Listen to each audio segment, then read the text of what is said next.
بسم اللہ الرحمن الرحیم۔ السلام علیکم۔ میرے چینل میں آپ کا استقبال ہے۔ Welcome to S A teaching zone.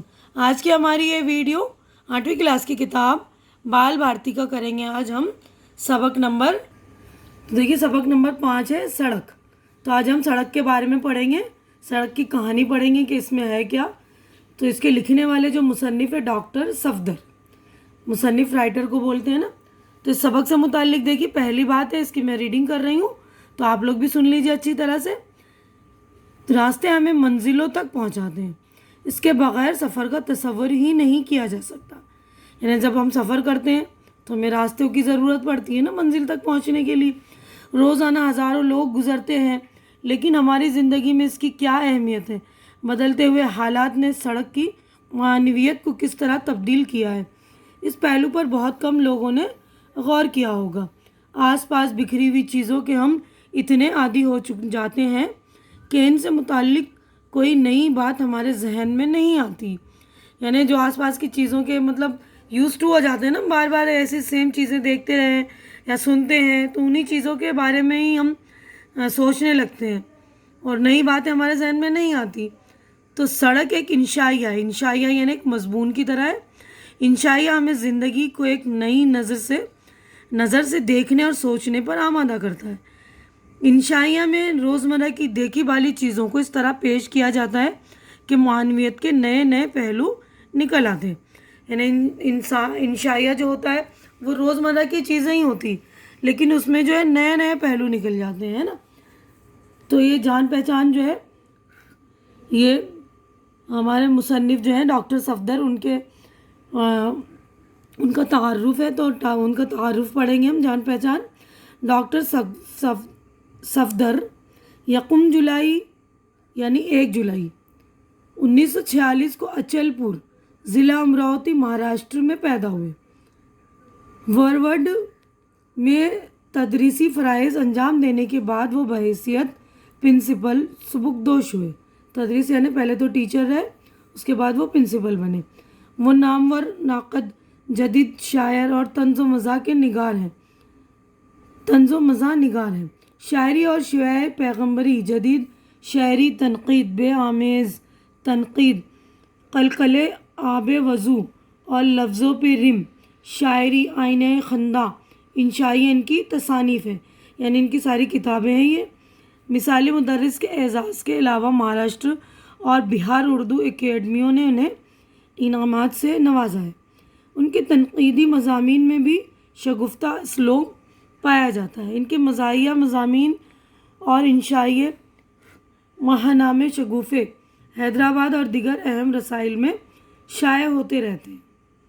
یعنی ان کا ماہنامہ شگوفہ تو حیدرآباد سے شائع ہوتا ہے یہ، ٹھیک ہے نا۔ تو ہم سبق پڑھنے کی طرف بڑھتے ہیں۔ میں سبق کی ریڈنگ کر رہی ہوں، آپ لوگ سن لیجیے اچھی طرح، اس کے بعد آپ لوگ بھی پڑھ لیں گے، مطالعہ کر لیں گے سبق کا، ہے نا۔ میں اپنے کمرے کی اس کھڑکی میں آ بیٹھا ہوں جو ایک بھری پوری شاہراہ کی طرف کھلتی ہے۔ شاہراہ یعنی سڑک، بڑی چوڑی سڑک ہوتی ہے، اس کو شاہراہ بولتے ہیں۔ میرے دائیں بائیں واصف اور فضیل ہیں، میرے سامنے سڑک ہے۔ میں چونک پڑتا ہوں اس لیے کہ واصف کہتا ہے یہ سڑک امراوتی سے آ رہی ہے، اور فضیل کہتا ہے یہ سڑک ناگپور جا رہی ہے۔ میں کہتا ہوں یہ سڑک کیسی عجیب بات ہے کہ سڑک بے حق وقت آ رہی ہے، جا رہی ہے۔ بے حق وقت یعنی ایک ہی ٹائم میں، ایک ہی وقت میں آ بھی رہی ہے اور جا بھی رہی ہے اور موجود بھی ہے۔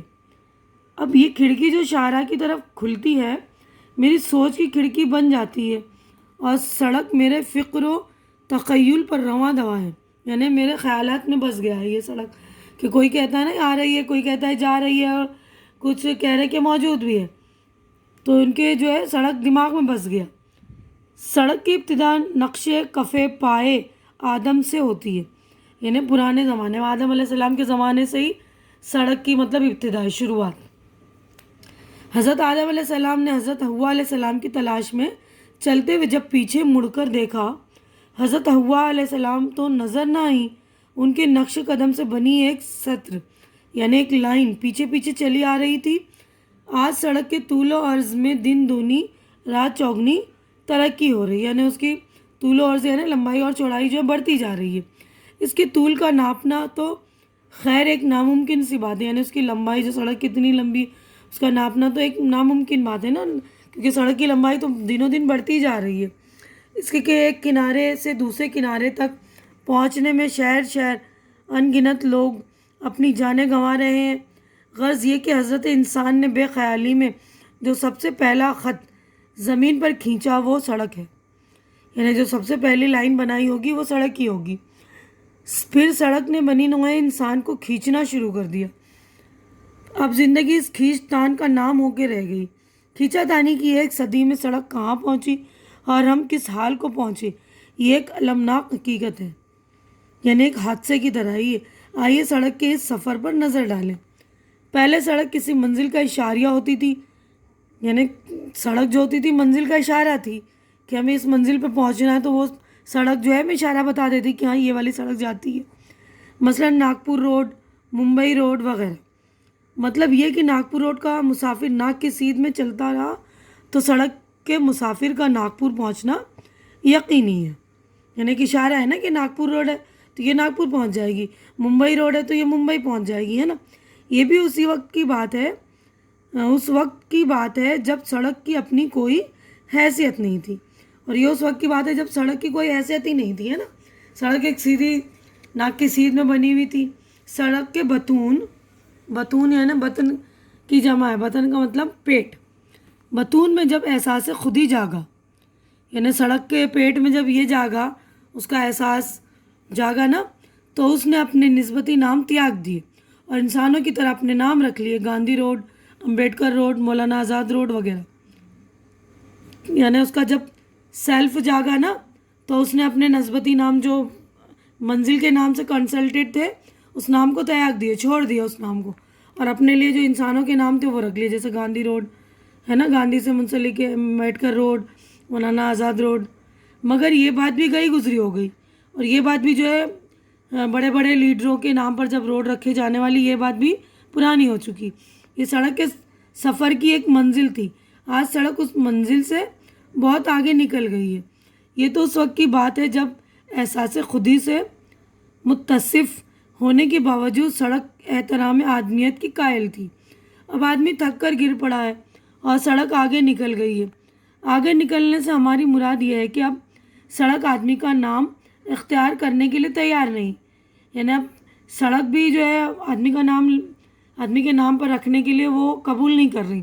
پسماندہ علاقوں کی سڑکیں آدمی کا نام گوارا کر لیتی ہیں، یعنی آدمی کے نام پر اگر پسماندہ علاقے ہیں تو وہ تو گوارا کر رہی ہیں نا، لیکن جو ترقی یافتہ سڑکیں یہ بات قبول نہیں کرتی، وہ سڑک نمبر 12، سڑک نمبر 18 کہلانا پسند کرتی ہیں، یعنی اب جو ہے سڑک کے نمبر ہو گئے ہیں۔ ہم اپنے شہر میں منظور پورہ، بلند پورہ، فرمان پورہ نہیں جاتے، سڑک نمبر 17، سڑک نمبر 18 ہماری منزل مقصود ہوتی ہیں۔ پہلے آدمی گھر میں رہتا تھا اور ضرورتاً سڑک پر جاتا تھا، یعنی پہلے آدمی گھر میں رہتا ہے، ضرورت پڑتی ہے جب سڑک پر جاتا ہے، لیکن اب کیا ہوتا ہے دیکھیے، اب آدمی سڑک پر رہتا ہے اور ضرورتاً گھر جاتا ہے۔ اب الٹا ہو گیا نا کہ آدمی پورا دن تو سڑک پر ہی کاٹ رہا ہے نا، وہیں بیٹھتا ہے، گروپ بنا کے کھڑا ہو گیا، جگہ جگہ وہیں محفلیں سج گئیں، 4 لوگ کھڑے ہو گئے، باتیں ہو رہی ہیں، اور ضرورت پڑ رہی ہے نا، سونے کی ضرورت ہے، گھر پہ کھانے کی ضرورت ہے تو چلے گئے ہیں نا۔ بلکہ کامیاب رہائش یہ ہے کہ آدمی سڑک اور گھر کے درمیان کی ہر حد فاصل کو ختم کر دے، سڑک ہی گھر ہو اور گھر ہی سڑک ہو۔ اس کامیابی کے حصول کے لیے ضروری کہ مکان لبے سڑک ہو، یعنی ہمارا جو گھر ہو اس کے لیے ضروری یہ ہونا چاہیے نہیں کہ ہمارا گھر جو سڑک کے پاس ہو، مطلب روڈ کے بالکل لب پر ہو، مطلب کنارے ہو۔ لبے سڑک مکان کی قیمت آسمان سے باتیں کرتی ہیں، یعنی جو مین روڈ پر جو مکان ہوتی ہیں نا اس کی قیمتیں تو بہت زیادہ ہوتی ہیں جو لبے سڑک مکانیں ہوتی ہیں۔ پستیوں میں پنہاں بلندیوں کا راز یوں بھی منکشف ہوا ہے۔ لبے سڑک مکان میں رہنے کا فائدہ یہ ہے کہ آدمی گھر میں رہ کر بھی سڑک سے تعلق بنائے رہتا ہے، یعنی سڑک کے کنارے اگر ہمارا مکان تو ہم سڑک سے ہمارا تعلق بنا رہتا ہے کہ سڑک پہ جو آ رہے ہیں جا رہے ہیں سب لوگوں کو ہم دیکھ پا رہے ہیں، کون سی گاڑی آ رہی ہیں، کب آ رہی ہیں، نا، سب کچھ جو ہے ہمیں پتہ چلتا ہے۔ آپ گھر میں کھانا کھا رہے ہوں یا بچوں کو پیار کر رہے ہوں، اہل سڑک کو نظارے کی عام دعوت ہے نا. سڑک والے لوگوں کو جو ہے یہ ساری چیزوں کی عام دعوت ہو جاتی ہے. بعض اوقات تو میں یہ محسوس کرتا ہوں کہ نہ صرف مکان اور سڑک کے درمیانی پردے ہٹ گئے ہیں، بہتی بھیڑ نے سڑک کو سڑک رکھا ہی نہیں، بہتی بھیڑ بنا دیا. بھیڑ اور بھیڑ کا آدمی دونوں میں کوئی فرق نہیں. یعنی سڑکوں پر بھی اتنی زیادہ بھیڑ ہو گئی ہے کہ لبے سڑک بھی مکان ہے تو اس سے کوئی وہ نہیں ہے، کوئی فائدہ ہی نہیں. وہ ایک بہتی سڑک بن گیا ہے نا. اور بھیڑ کا آدمی دونوں میں کوئی بھی فرق نہیں. میرے پاس وقت نہیں کہ ٹھہروں اور ٹھہر کر نظارہ کروں. یعنی آدمی اتنی جلدی میں ہوتا ہے سڑک پر ہونے کے بعد کہ اس کو بس اپنی منزل تک پہنچنے کی جلدی ہوتی ہے، یا بھاگنے کی جلدی ہوتی ہے، یا کسی کام کی جلدی ہوتی ہے نا، کہ ٹھہر کر نظارہ کرنے کی ہے ہی نہیں اتنی فرصت ابھی. اب آدمی سڑک بن کر رہ گیا ہے، وہ بھی سڑک کی طرح معلوم نہیں کہاں سے آ رہا ہے، معلوم نہیں کہاں جا رہا ہے. جس طرح سڑک کا کوئی اور چھور نہیں یعنی کرانہ نہیں، اسی طرح اپنا حال یہ ہے کہ نہ ابتدا کی خبر ہے، نہ انتہا معلوم، یعنی نہ شروعات ہمیں معلوم ہے، نہ ہمارا انتہا یعنی ختم کہاں ہوگی ہماری منزل، وہ بھی پتہ نہیں ہمیں. میں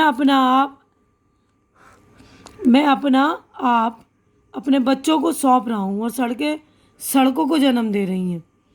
آج آدمی سڑک پر پیدا ہوتا ہے، سڑک پر مرتا ہے اور اپنے ساتھ ایک پختہ سڑک لیے قبر میں اتر جاتا ہے. لوگ کہتے ہیں کہ مرنے والا راہی ملک بقا ہوا. سڑک زندگی ہے، سڑک موت ہے، سڑک آخرت ہے.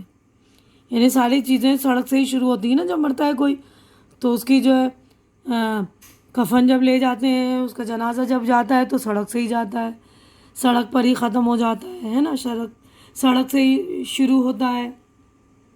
آج آدمی اور سڑک کے درمیان حائل پردے ہٹ چکے ہیں، مگر سڑک یہ نہ سمجھے کہ آدمی راستے پر آ گیا، اپنی انفرادیت کے حصول کے لیے برابر ہاتھ پاؤں مار رہا ہے. اسی لیے صراط مستقیم پر بھی ٹیڑھا میڑھا چلتا جا رہا ہے. یعنی سڑک اتنی لمبی چوڑی ہو گئی ہے، سڑک کی کوئی حد نہیں ہے، لیکن آج بھی جو ہے آدمی اپنی پرسنالٹی کے لیے برابر کوشش کر رہا ہے، انفرادیت کے لیے یعنی اپنی پرسنل چیزوں کے لیے، اپنے پرسنالٹی کے لیے ہاتھ پاؤں مار رہا ہے. اسی لیے جو ہے سیدھی سڑک ہے یا سیدھا راستہ ہے، صراط مستقیم یعنی سیدھا راستہ ہوتے ہوئے بھی جو ہم ٹیڑھا میڑھا چل رہے ہیں نا، سیدھا نہیں جا رہے. ہمیں سب معلوم ہے کہ ہمارا خاتمہ ہے ایک منزل جو ہے، پھر بھی ہم غلط راستے اختیار کر لیتے ہیں اپنی کامیابی کے لیے نا. تو اسی مصنف یہی کہنا چاہتا ہے. تو دیکھیے سڑکوں کی تصویریں کہاں سے شروع ہو رہی ہے، ادھر جا رہی ہے، گھوم رہی ہے نا. سڑک کی کوئی حد ہی نہیں. تو یہیں پہ دیکھیے ہمارا جو ہے سبق یعنی یہ چیپٹر ہو گیا ہے کمپلیٹ. تو میں اپنی ویڈیو بھی یہیں پر مکمل کر رہی ہوں. امید کر رہی ہوں کہ آپ لوگوں کو میری ویڈیو اچھی لگ رہی ہوگی. میں نے جو سمجھایا وہ بھی آپ کو اچھی طرح سمجھ میں آ گیا ہوگا. تو آپ لوگ میری ویڈیو کو لائک کیجئے، زیادہ سے زیادہ شیئر کیجئے تاکہ اور لوگوں کا فائدہ ہو، ان کی ضرورت پوری ہو سکے. اور میرے چینل کو سبسکرائب کر کے میری حوصلہ افزائی کیجیے. ہماری اگلی ملاقات اگلی ویڈیو میں ہوگی. تب تک کے لیے آپ لوگ اپنا خیال رکھیے، مجھے دعاؤں میں یاد رکھیے. اللہ حافظ.